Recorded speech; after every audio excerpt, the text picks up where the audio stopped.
그들의 거절 민감성은 사실은 이기심이 아니라 절박함에서 나온다. 쉽게 말하면은 네 탓이 아니라 그만큼 당신한테는 힘든 거다, 이 부분이 간절한 거다, 이런 느낌으로 독자분들한테 위로가 될 것 같다는 생각이 들었습니다.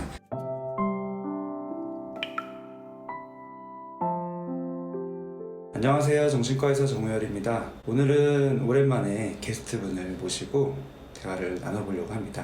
여자들을 위한 심리학 저자이신 반유화 원장님을 모셨습니다. 안녕하세요. 안녕하세요. 이렇게 책을 좀 소개해달라는 그런 메일을 되게 많이 받는 편이거든요. 제가 이제 책을 미리 살펴본 다음에 네. 제 나름대로 추천드리고 싶다라는 책을 소개해드리는데 네. 그 책을 선택한 이유가 있어요. 구독자분들한테 그 마음에 대한 이해를 돕기 위해서 설명드리는 그 결이 있거든요. 그 결이랑 좀 맞는 느낌이 들어서 부재, 자꾸만 나를 잃어가는 것처럼 느껴질 때 이게 굉장히 처음부터 이제 와닿았고요. 바로 프롤로그만 보고 선택한 부분이 다른 사람과의 관계에서 불편을 느끼고 고민하다가도 그러는 나는 얼마나 완벽한 사람인가 라는 자기의심으로 돌아오기를 반복하는 모든 이들한테 이 책을 권하고 싶다. 이 자기의심이 진짜 힘든 거잖아요. 저도 채널에서 많이 강조하는데 우리는 우리 자신을 쉽게 비난하고 의심합니다. 이 책이 그런 자기의심을 자신에 대한 호기심과 이해로 바꾸고 온전한 나로 살아가는 데 도움이 될 수 있다면 좋겠습니다. 이 표현이 너무 좋았어요. 네. 여성학을 또 따로 정신과 전문의가 된 후에 따로 공부를 하신 것 같아요. 네. 그 서울대 사회대 여성학 협동 과정에서 석사를 공부하고 지금은 수료 상태. 내담자랑 환자를 많이 보면서 느낀 게 저를 진료실 안으로 찾아오시는 분들에게서 어떤 말로 다 잡히지 않는 좀 공통적인 패턴이 있다는 생각이 들었어요. 이 진료실 밖의 세계에서 계속 어떤 일이 일어나고 있는데 그 일에는 무언가 패턴이 있는 것 같고 저에게 오는 분들은 그 어떤 패턴이나 시스템이나 구조 내에서 상처를 받고 오시는 것 같다는 생각이 들었어요. 그럼 내가 더 이들을 이해하려면은 이 진료실 밖에서 무슨 일이 일어나고 있는지를 더 체계적으로 아는 것이 필요하겠다라는 생각이 들었어요. 그러기 위해서는 여성학이라는 학문이 많이 도움이 될 것 같다라는 생각이 좀 들었고 이게 결과적으로 공부를 하고 나서는 내담자들을 제가 이해한다거나 사실 저 자신을 이해하거나 굉장히 많이 좀 도움이 되었던 것 같습니다. 여러 가지 사회 구조들이 각각 있을 텐데 여성이라는 딱 이 단어로 비결되는 그 학문을 하게 된 그 이유는 어떻게 되시는거세요? 여성학이란 학문은 제가 느낄 때 여성을 비롯해서 다양하게 이제 소외되고 있는 것들을 최대한 살피고 그것이 가능하면 소외되지 않을 수 있도록 그런 것을 연구하는 학문이라고 생각이 들거든요. 이 책에 나온 사례들이 왜 이런 사례들이 선택됐는지 이해가 잘 되는 것 같아요. 굉장히 여성 고유의 그런 갈등을 겪을 만한 심리적 갈등을 겪을 만한 그 사례들이지만 그거를 풀어가는 그 이면의 심리를 설명하는 그 내용들은 어떻게 보면 여성이 아니어도 그냥 일반적인 사람으로서 당연히 가질 수 있는 심리적인 갈등을 풀어내신 것 같다는 생각이 들었어요. 그래서 1부의 가장 큰 제목은 나를 의심하지 않기로 했다. 그 다음에 2부의 큰 제목은 이상과 현실 사이에서 나만의 온도를 찾아가는 법. 이렇게 아주 균형 있게 1, 2부는 아니고 그 안에 하부 챕터들도 각각 6개씩. 그러면 구체적으로 좀 책 얘기를 드리고 싶은데 저희가 오늘 다룰 거는 이 중에서 딱 3개만 골라봤습니다. 직장 상사에게 실망했어요 라는 그 챕터. 네. 요즘 말로 꼰대 같지 않은 남성이지만 그래도 이제 균형 있는 관점을 그런 가치관을 가진 상사인 줄 알았는데 여성 혐오 이슈를 조금 묵인하는 느낌을 받아서 그 부분에서 이제 실망을 굉장히 한 사례잖아요. 사람은 실망을 왜 하는지 좀 여쭤보고 싶습니다. 기대가 있기 때문이라고 생각을 하거든요. 베풀 때는 내가 나는 이렇게 호의를 베풀었으니 뭐 이걸 받아야지 라고 그거를 이제 의식에서 생각하고 어떤 행동을 한다거나 뭐 그렇지는 사실은 거의 않았는데 네. 막상 상대가 내 그 수고나 호의를 알아주지 않을 때 심지어 더 좀 배은망덕하게 그렇게 할 때는 당황하고 막 분노하기도 하고 사실은 그 이전에 무의식 안에서 자리 잡고 있었던 여러 가지 스펙트럼의 기대가 있었다는 거를 그때 수면 위에 올라오면서 느끼게 된다라고 생각을 하거든요. 네, 그게 굉장히 중요한 계기가 되는 것 같아요. 슬픈 거는 기대가 나쁜 건 아니에요. 이런 패턴일 때 제일 마지막에 자기 자신을 좀 또 비난하게 돼요. 여기서도 되게 좋은 상사이겠지, 여느 꼰대 같진 않겠지라는 어떤 기대감을 품고 있는데 거기에서 이제 어긋나는 어떤 행동을 했을 때 그때 비로소 그 이전에 자리 잡고 있던 기대를 발견하게 되고 그리고 이제 실망을 하게 되는데 네네. 이거가 자신에 대한 비난으로 이어지게 되는 경로가 내가 왜 사람을 잘못 봤지? 내 탓으로. 혹은 내가 베푼 호의가 어떤 오히려 배신으로 돌아올 때 그 사람한테 화가 났다가 내가 그럼 뭘 바라고 해준 거였나? 라던가 이런 자기 자신이 품었던 그 기대 자체에 대해서 그런 자신을 미워하게 되는 방향으로 흘러가게 될 때가 많은 것 같았고 전 그게 사실은 제일 속상한 지점이었어요. 너무 와닿아요. 그런 상황도 물론 힘들지만 그 상황이 펼쳐진 게 내 탓이다라는 쪽으로 자기 의심, 자기 비하 쪽으로 되면 그게 제일 사실 힘든 거다라는 표현이신 것 같고 기대하는 게 실망하는 원인이다라는 그 분석은 심리서에 많이 나오고 하지만 심리서를 그런 걸 보면서 결국에는 내가 기대한 내 잘못이네라고 또 자기 의심을 하고 자기 비하하고 자기 탓하면서 더 힘들어지는 분들이 정말 많은 것 같거든요. 저도 그게 항상 가슴이 아팠는데 그러지 않도록 좀 배려를 많이 하려는 느낌을 받았어요. 이게 제 느낌적인 느낌이 아니라 저자분의 의도였다는 생각이. 네, 사실 그 부분이 제일 제가 좀 주의를 기울이고 좀 신경을 썼던 부분인 것 같습니다. 그게 잘 드러난 것 같습니다. 네. 실망을 어떻게 하면 덜 할 수 있을지 이 부분에 대한 것도 좀 여쭤보고 싶거든요. 그게 해결책까지는 아니어도 내 마음을 조금 더 살펴보고 조금 더 이해하고 조금 더 편해지기 위한 어떤 관점을 가지면 좋을까에 대한 거를 좀 질문을 드리고 싶었어요. 네, 마음껏 소망하되 기대하지는 말라는 표현을 하고 싶은데 그러니까 우리가 보통 또 실망으로부터 상처받을까봐 애초에 감정이나 기대의 폭을 또 너무 좁히거든요. 억압하죠. 상처받기 싫어서 네. 마음껏 좋아해도 되는 일도 혹시 그 다음에는 다시 그 서운함이나 속상한 일이 따라올까봐 그것이 사람에 대해서든 자신의 어떤 기쁜 이벤트나 일에 대해서든 그걸 마음껏 기뻐하는 것도 잘 못하게 되거든요. 그쵸. 그 뒤에 실망이 두려워서 마음껏 소망하고 막 마음껏 판타지도 품어보고 막 그러되 그것이 가져올 여러 결과의 폭을 다양하게 생각했으면 좋겠다. 결과물은 내 기대만큼보다 훨씬 초라한 결과일 수도 있고 예상치 못한 피드백일 수도 있고 서운함일 수도 있고 배신일 수도 있고 다양한 스펙트럼의 결과가 올 것이라는 거를 마음 안에 한편으로는 품으면서 하지만 소망은 또 마음껏 했으면 좋겠다. 내 마음은 내 마음인데 많은 분들이 기대했다 실망할까봐 내 마음조차를 이제 억압하고 결국에는 그게 나중에 또 터지잖아요. 그래서 자유롭게 마음속에서 마음껏 소망해라. 하지만 또 현실적인 기대하는 부분하고는 또 어떻게 보면 또 별개거든요. 그거를 좀 구분하는 관점을 가지는 게 되게 중요하다라는 그 말씀으로 들렸고 네. 너무 좋은 것 같아요. 네. 실망이 두려운 나머지 애초에 자신에게는 그런 바람이 마치 없었던 것처럼 스스로를 이제 믿게 하려고 할 때가 있거든요. 그쵸. 그것도 그것대로 사실 좀 속상한 지점이어서. 그쵸. 네. 사람 마음이라는 게 그렇게 막 억압하다 보면 더 커지잖아요. 로미오와 줄리엣처럼 네. 사랑하면 안 된다 하면 사랑의 마음이 커지듯이 네. 기대하지 말아야 돼 하면 기대감이 막 커지는 네. 것처럼 마음속에서 자유를 누리는 게 어떻게 보면 결과적으로는 기대를 적절하게 조절할 수 있는 현실적인 팁인 것 같아요. 네. 당장 해결하려 하지 말고 그대로 놔두는 것도 좋은 방법입니다. 힘들면은 빨리 해결하고 싶은 게 또 이해는 되지만 그러려다 보면은 이제 기대 자체를 억압하게 되니까 악순환되는 거라서 우선은 그냥 그대로 놔두는 거, 그런 소망이나 이런 자기 마음의 자유를 두고 그대로 놔두는 게 그 지점이 되게 두려운 분들이 많은 것 같아요. 이러다가 큰일 날까 봐. 맞아요. 근데 그냥 놔둬도 된다. 이런 말씀으로 저는 이해가 됐는데 이것도 좋은 팁으로 저는 생각해서 좀 나누고 싶었습니다. 두 번째로 소개해드릴 챕터는 친구들과 대화가 안 통해요. 결혼 생활의 어려움을 막 친구한테 털어놓으면서도 미혼인 그 친구를 은근히 무시하는 그 기혼 친구. 한 줄로 줄이니까 임팩트가 있네요. 네, 요런 게 진짜 많은 것 같아요. 미혼이신 분들이 정말 와닿을 만한 표현은 뭐냐면은 연애 고민을 막 하소연하는 친구죠. 친구들 중에 원래 연애할 때 당장이라도 헤어질 것처럼 울고불고 하소연하다가도 다시 헤헤거리면서 언제 그랬냐는 듯이 잘 만난 애들 꼭 있잖아요. 이런 이중적인 친구를 대할 때 내 마음이 굉장히 불편한데 나는 그럼 어떻게 해야 되냐 이런 질문을 독자로서 할 수 있을 것 같아요.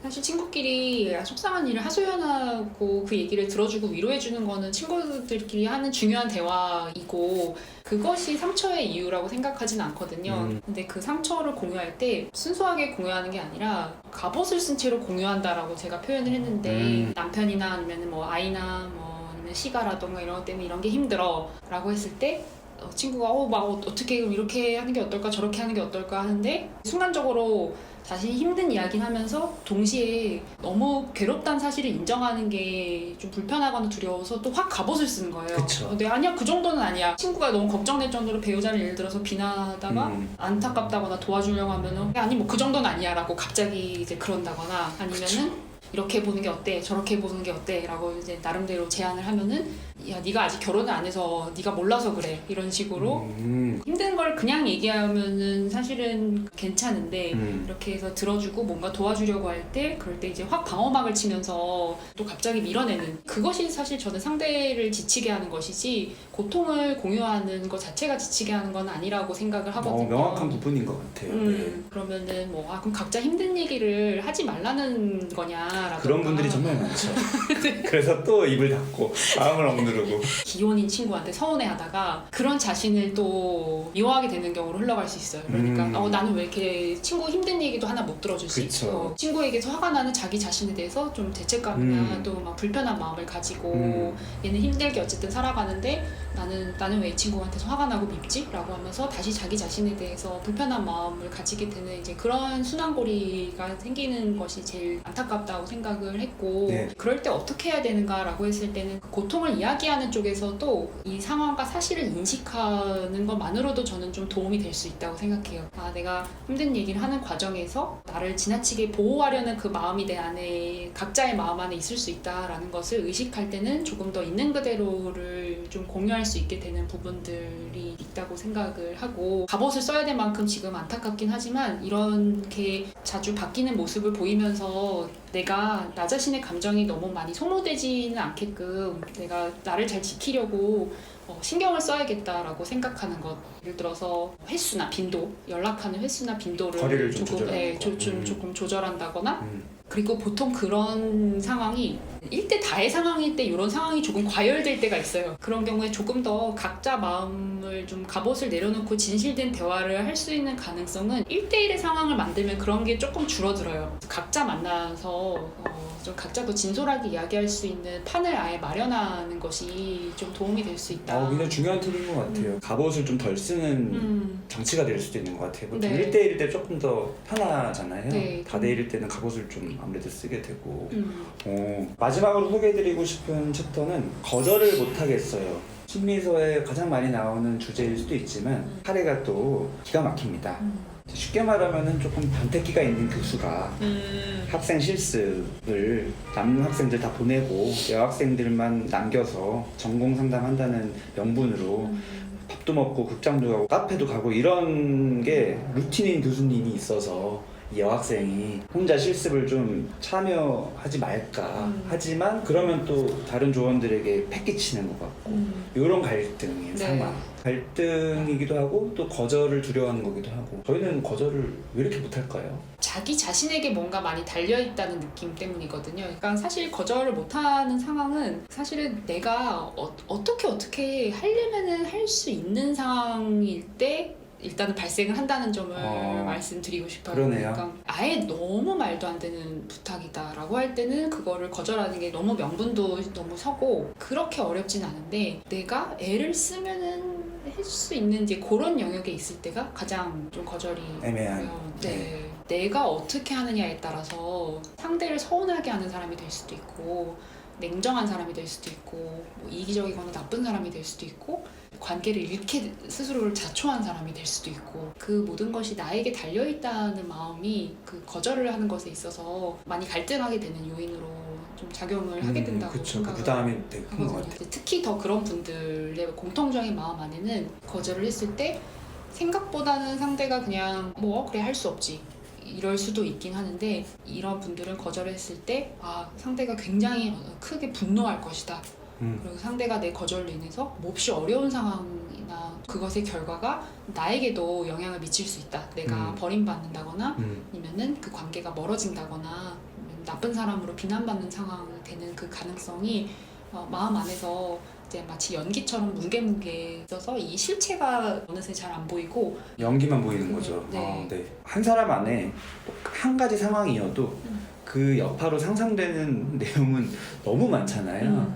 100가지 우려를 하고 있고 그냥 던져본 걸 수도 있는데 기대도 안 맞아요. 하고. 그래서 거절 민감성이라는 요 개념도 뭐 설명을 해주신 것 같은데 이건 어떤 개념으로 이해를 하면 될까요? 어떤 중립적인 단서도 거절 쪽의 사인으로 해석하는 경향성. 다리를 뭐 한번 꼬았다 이랬을 때 이게 지금 뭐 나를 좀 싫어한다는 네네. 뜻인 건가? 이제 이런 식으로 중립적인 단서를 거절의 사인으로 포착하는 가능성, 그런 빈도가 더 높은 것과 모든 상황에서 계속 그 거절의 가능성을 늘 염두하면서 두려워하는 마음, 그리고 거절의 파장의 크기, 또한 피해의 크기를 재난에 가깝게 크게 예상하는 그런 세 가지 정도를 합친 개념이 거절 민감성이라고 할 수 있습니다. 제가 이 부분을 보면서 느낀 거는 역시나 거절을 어려워하는 분들을 또 배려하는 저자분의 마음, 따뜻한 마음. 거절 민감성이라는 게 괜히 두려워하는 게 아니라 내 입장에서는 그게 뭐 타고난 기질이든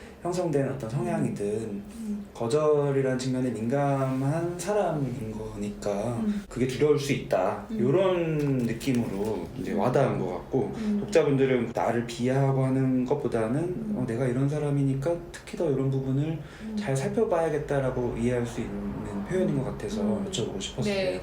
그거를 또 어떤 좀 이기심이랑 연결해서 생각하게 되는 사람들이 있어요. 내가 하나도 상처받고 싶지 않다는 뜻인 건가? 라고 느끼는 경우들이 있거든요. 근데 그거는 사실 좀 오해일 수 있다. 그러니까 그들의 거절 민감성은 사실은 이기심이 아니라 절박함에서 나온다. 그러니까 뭔가 얻고 싶어서라는 것이 아니라 거절당했을 때 그것이 나한테 굉장히 재난에 가까운 결과, 뭐 버림받는다거나 이제 이런 것과 이어지는 마음은 사실은 어떤 욕심이라던가 이제 그런 것과는 다른 차원의 감정인 거거든요. 그렇죠. 그 절박함이라는 표현이 쉽게 말하면은 네 탓이 아니라 그만큼 당신한테는 힘든 거다, 이 부분이 간절한 거다, 이런 느낌으로 독자분들한테 위로가 될 것 같다는 생각이 들었습니다.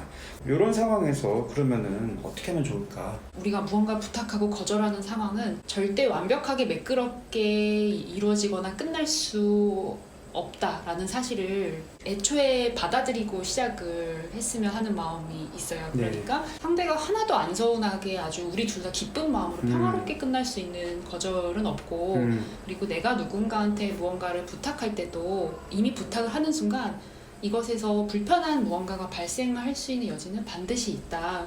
내가 부탁을 받는 상황이든 부탁을 하는 상황이든 거기에서 뭔가 소망은 하되 거기에서 발생할 다양한 결과들, 다양한 스펙트럼의 반응이 상대에게서 있을 수 있다. 그리고 그게 결코 100% 아름다울 수 없다라는 것을 마음 안에서 안고서 시작을 했으면 좋겠다라는 이야기를 드리고 싶은 것이 이제 아까와 이어지는 뭔가 소망을 하되 이제 거기에 대해서 기대값은 다양하게 가졌으면 좋겠다라는 그런 말이라고 할 수 있습니다.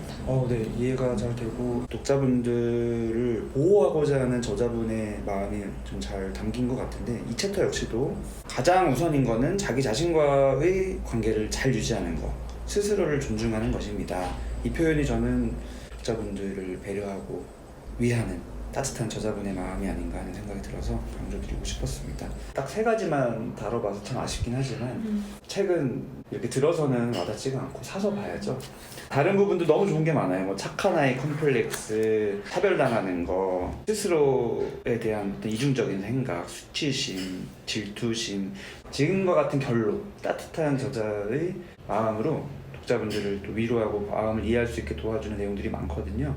하나만 소개드리고 싶은 거는 이제 소제목으로 내 감정을 있는 그대로 바라보는 법, 그 내용 중에서 가장 마지막에 한 문장으로 돼 있는 표현이 있는데, 만약 사소한 일에 화가 난다면 그 일은 당신에게 결코 사소하지 않다는 뜻이다. 이게 또 사소한 일에 나는 또 이렇게 화를 내고 이 모양 이 꼴이고 이런 식으로 자기 비하, 자기 의심으로 가는 분들이 정말 많잖아요. 맞아요. 그래서 자기 감정을 잘 들여다보려면 우선은 내 입장에서 사소한 일에 화가 나면 그거는 나한테는 사소한 게 아니라는 이런 메시지를 전해주는 게 와닿아서 마지막으로 강조드리고 싶었고요. 끝으로 구독자분들 또 이 책의 독자분들에게 마지막으로 강조하고 싶은 말씀 한 말씀 부탁드리겠습니다. 네, 이제 각자의 부정적인 감정을 보통 서둘러서 없애려고 한다거나 아니면은 좀 섣불리 미워한다거나 하는 걸에 많이 처할 수가 있거든요. 자신 안에서 즉각적으로 올라오는 부정적인 감정을 서둘러서 없애거나 바로 미워하지 않고 그것을 대해서 호기심을 가지고 그런 마음이 왜 드는지를 많이 들여다볼수록 정말 많은 것을 얻을 수 있다라는 이야기를 이제 드리고 싶고, 그것이 자기 이해의 진정한 출발점일 수 있다라는 이야기를 드리고 싶습니다. 굉장히 따뜻한 이런저런 메시지를 전해주셔서 정말 감사드리고, 여자들을 위한 심리학 제가 정말 적극적으로 추천드리고요. 내 마음을 내가 비하하고 의심하는 방향이 아니라 호기심을 가지고 관심을 가지고 더 들여다보게 되는, 내가 내 마음을 보듬어주게 되고 내가 나를 먼저 지키게 되는 그런데 분명히 도움되는 책이라고 생각이 되고 꼭 읽어보셨으면 좋겠습니다. 지금까지 시청해주셔서 감사드리고요. 저는 또 다음번에 좋은 주제로 찾아뵙겠습니다. 감사합니다. 잠깐 내려가서 좋아요 한 번만 눌러주시면 저한테 도움이 많이 되고요. 다른 분들도 많이 시청을 할 수가 있는 기회가 됩니다.